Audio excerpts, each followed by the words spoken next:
오늘 아침을 여는 말씀은 욥기 42장 1절부터 6절까지의 말씀입니다. 욥이 여호와께 대답하여 이르되 주께서는 못하실 일이 없사오며 무슨 계획이든지 못 이루실 것이 없는 줄 아오니 무지한 말로 이치를 가리는 자가 누구니이까.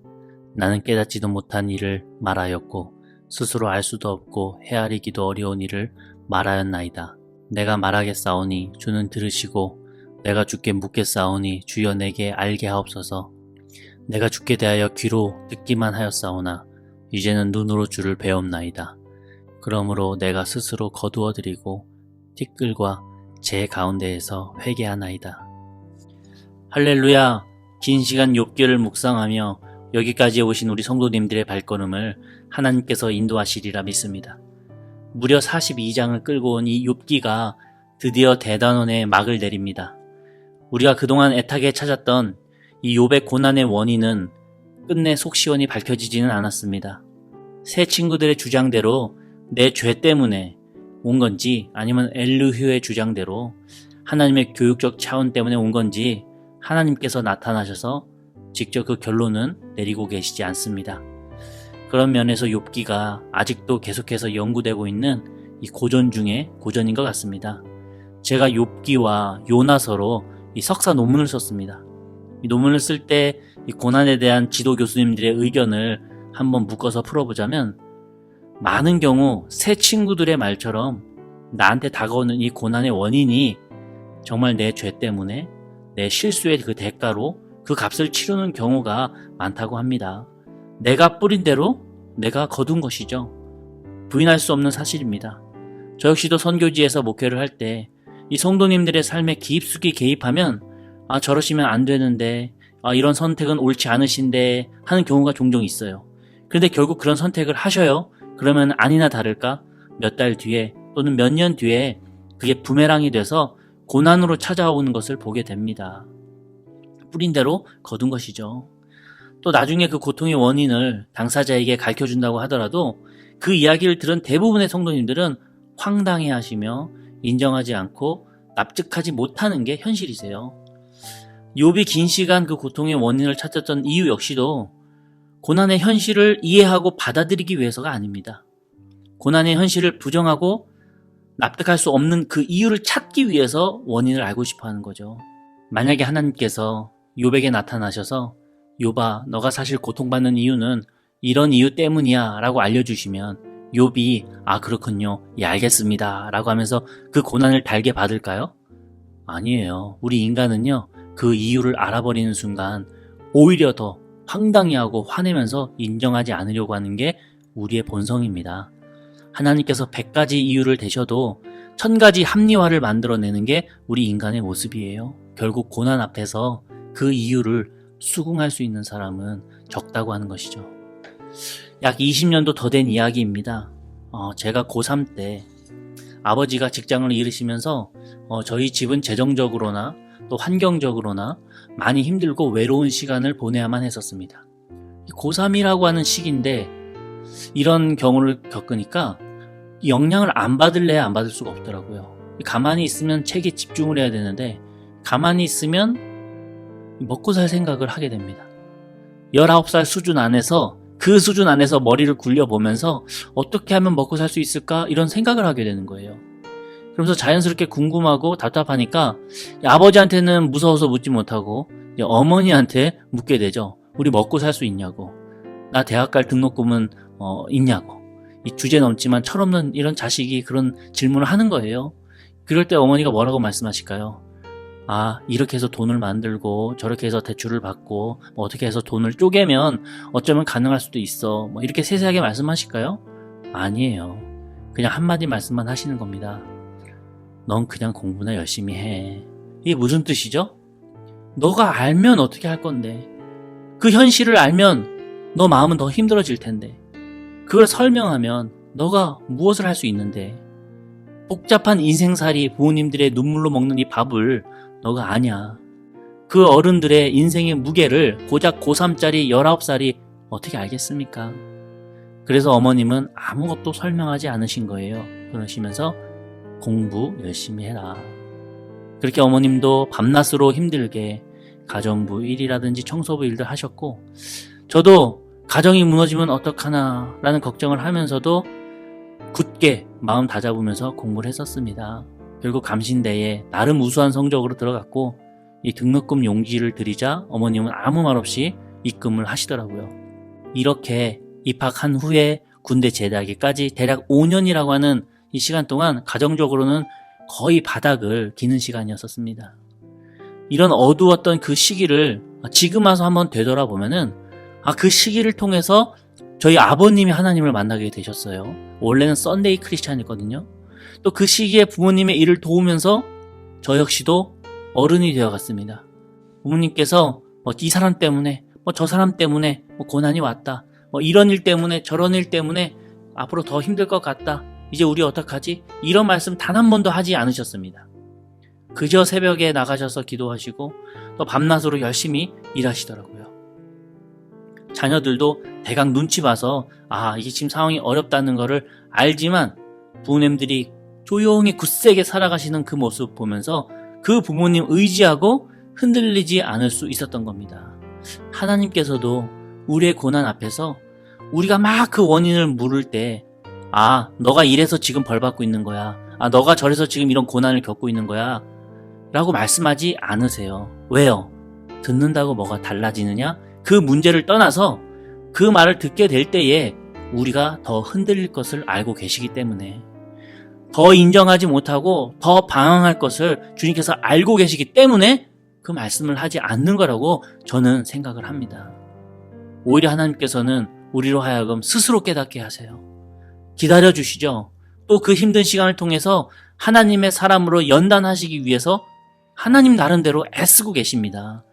이것이 욥기에서 보여주시는 하나님의 연단의 방법이더라고요. 욥은 그 시간을 통과하면서 정말로 많이 변했습니다. 인간들 사이에서 현자라고 불리던 새 친구들과는 비교도 할 수 없을 정도로 전혀 다른 영역의 사람으로 이 욥이 거듭나게 돼요. 그렇게 욥이 하나님의 사람으로 변화된 후에 4절의 말을 보면 이렇게 기록됩니다. 내가 말하겠사오니 주는 들으시고 내가 주께 묻겠사오니 주여 내게 알게 하옵소서. 이게 말이나 되는 소리입니까?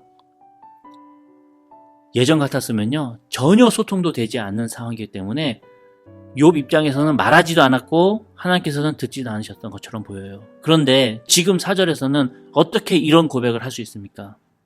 이게 어떻게 가능한 거죠? 왜냐면요, 이제는 욥과 하나님의 관계가 회복되었기 때문입니다. 막혔던 담이 뚫리니 가능해진 거예요.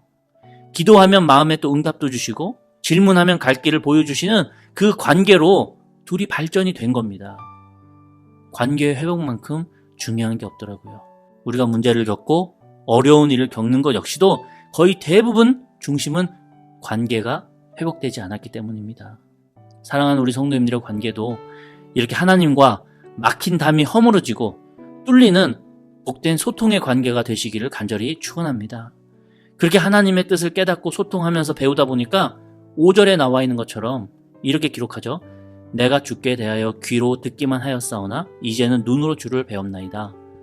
듣던 신앙이 아닌 눈으로 뵙는 신앙으로 바뀌게 되었다. 6절에 자연스럽게 회개하는 사람으로 변화되죠.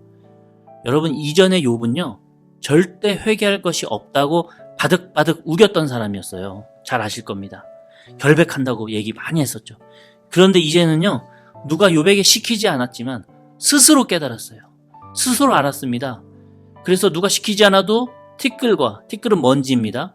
재는 우리가 불태우고 나면은 나무 부스러기들이죠. 그 위에서 자발적으로 회개하고 있는 것입니다.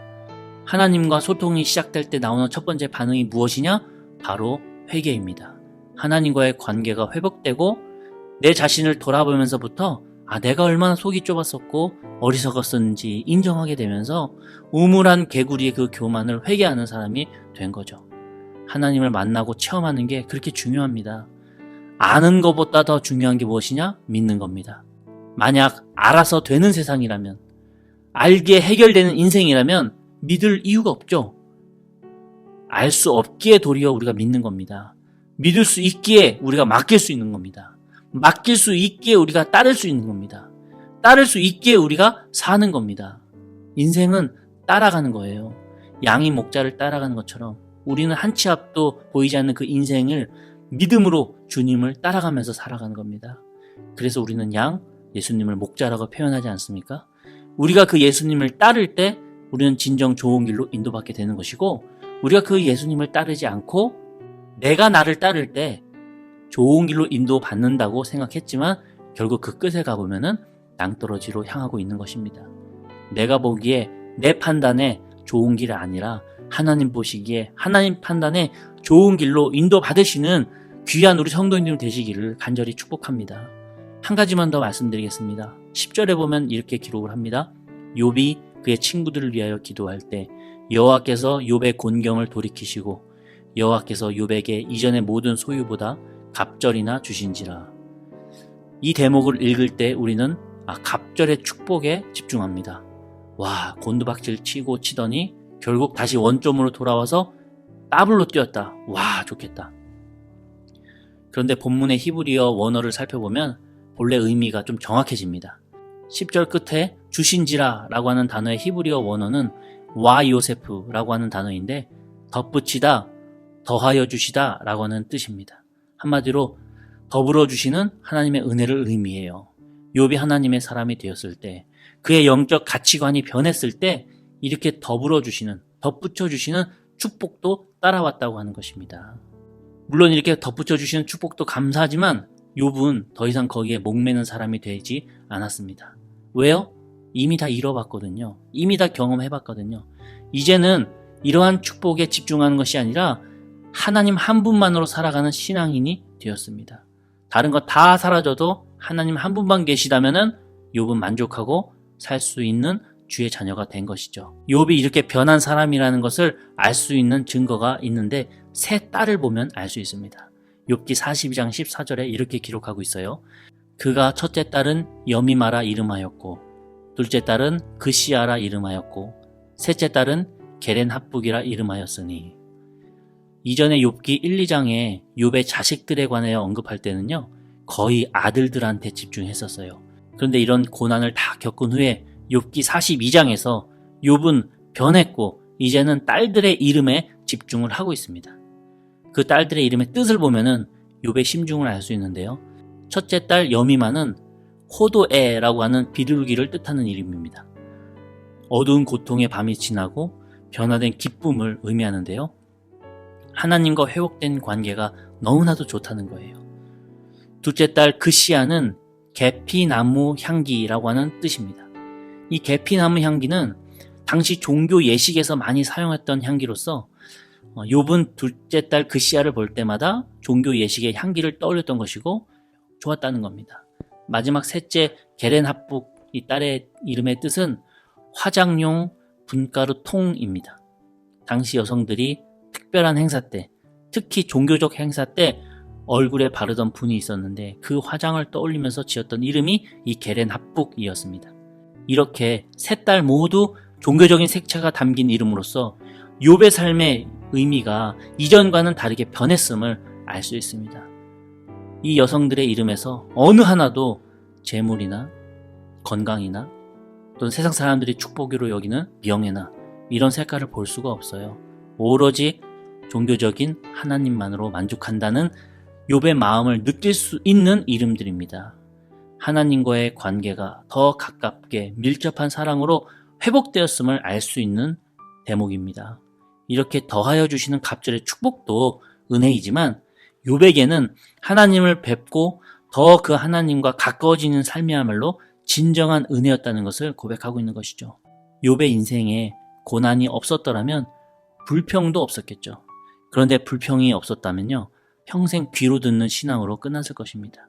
힘들지만 불평 속에서 하나님을 만나게 되었고 눈으로 뵙는 신앙으로 성장해서 욥은 완전히 다른 영적 가치관의 사람으로 변화됩니다. 저는 이것이 욥이 받은 가장 큰 복이라고 생각을 해요.